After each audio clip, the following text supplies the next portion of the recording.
sparkly lovers, welcome back to my channel Sparkly Tiana YouTube channel එකට අලව ආදරෙන් පිළිගන්නවා. ඉතින් අද වීඩියෝ එකෙන් මම ඔයාලට අරගෙන ආවා මම අද දවසේ ගත්ත stationery items කිහිපයක්.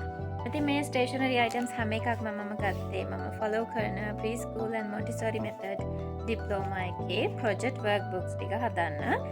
ඉතින් අපි එහෙනම් බලමු මේ වීඩියෝ එකේ මොනවද මම ගත්ත stationery items කියලා. එහෙනම් බලමු මොනවද මම අරන් තියෙන ස්ටේෂනරි අයිටම්ස් කියලා. එකටම මෙන්න මේ කලර් පෙන්සිල් සෙට් එක. මේකේ පාට 24ක් තියෙන සෙට් එක තමයි මම ගත්තේ. මේක උනේ රොන් 4.50යි.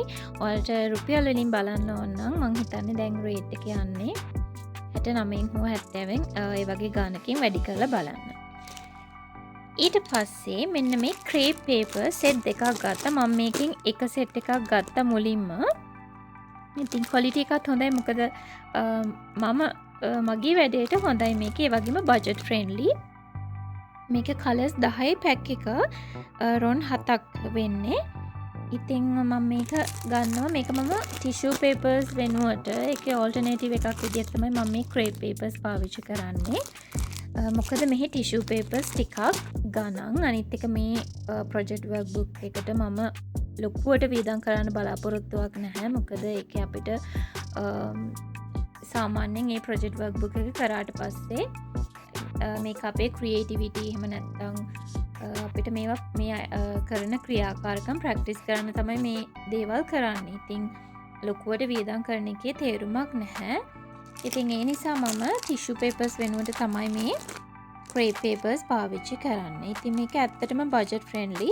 කලර්ස් 10කින්ම එන නිසා ගොඩක් හොඳයි.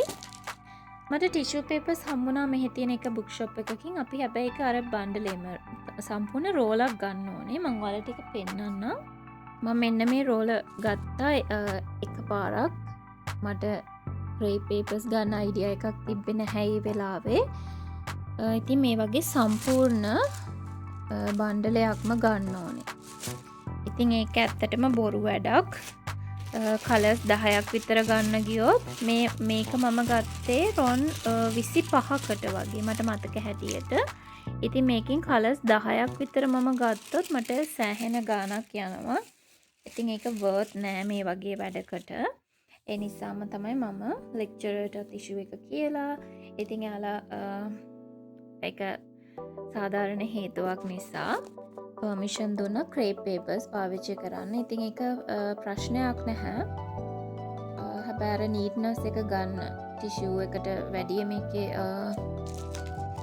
ටික පොඩි වෙනසක් තියෙන නිසා ඒ ඇක්ටිවිටි එක කරද්දී ඒ නීට්නස් එක ගන්න ඉතින් ටිකක් මහන්සි වෙන්න වෙනවා. හැබැයි බජට් ෆ්‍රෙන්ඩ්ලි. ඊට පස්සේ මම මේ නෝට් බුක් දෙක ගත්තා.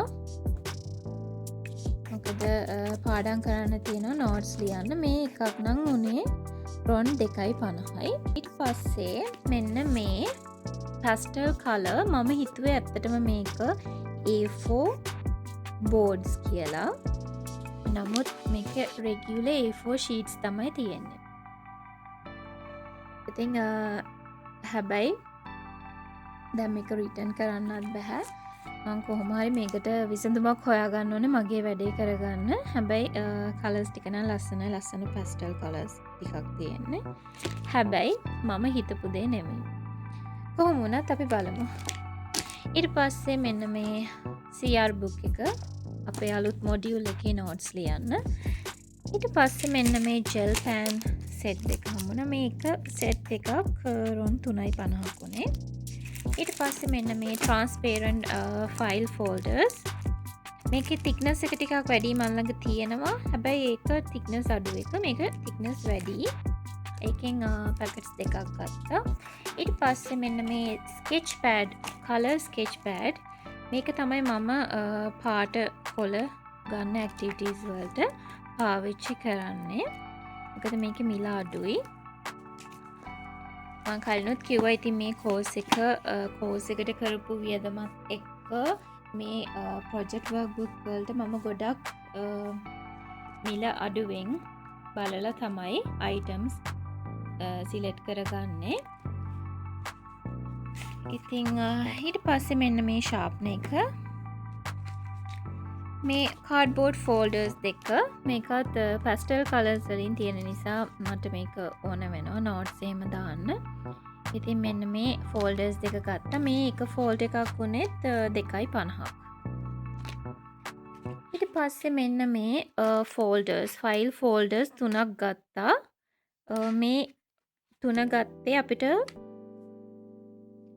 ක්‍රාෆ්ට් අයිටම්ස් හදන්න තියෙන මේ මොඩියුල් එකේ වෙනම බුක්ලට්ස් 3ක් තියෙනවා. ස්ක්‍රැප් බුක් 3ක් හදන්න තියෙනවා. ඉතින් ස්ක්‍රැප් බුක් හොයාගන්න හම්බුනේ නැහැ මට. ඒකට ඔල්ටර්නේටිව් එකක් විදිහට ඒ වෙනුවට පාවිච්චි කරන්න තමයි මම මේ ෆයිල් ෆෝල්ඩර්ස් ගත්තේ. එතකොට මට පුළුවන් A4 sheets වල A4 boards වල ඒ ක්‍රාෆ්ට් අයිටම් එක කරලා මේ ෆෝල්ඩ් එකට දාලා තියන්න. ඉතින් එහෙම තමයි මම හිතාගෙන ඉන්නේ. ඉතින් මෙන්න මේ අයිටම්ස් ටික තමයි මම අද ගත්තේ. අයිටම් එකක්ම මගේ මොන්ටිසෝරි ඩිප්ලෝමා එකට ඕන කරන දේවල්.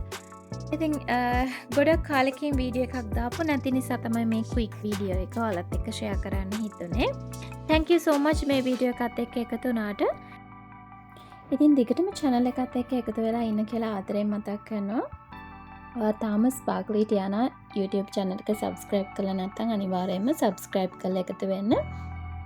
ඒ වගේම තමයි මතක් කරන්න ඕනේ ඉස්සරහට මම අරන් යන බලාපොරොත්තු වෙන මේ project workbook හදන විදිහ.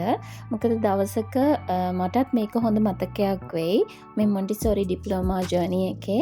ඉතින් අන්තිමට මම මේ හදන හැම project workbook එකක්ම කොහොමද මේ දේවල් හදන්නේ ඒ දේවලුත් මේ channel එකේ share කරන්න ආසාවෙන් ඉන්නවා.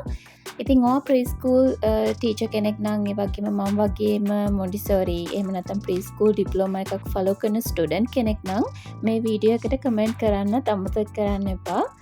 ඉතින් ආයෙමත් මතක් කරනවා channel එක subscribe කරලා එකතු වෙන්න. ඒ වගේම thank you so much again for watching this video. මේ වීඩියෝ එක බලවට thank you so much. අපි ඊළඟ වීඩියෝ එකෙන් ඊළඟට හම්බෙමු.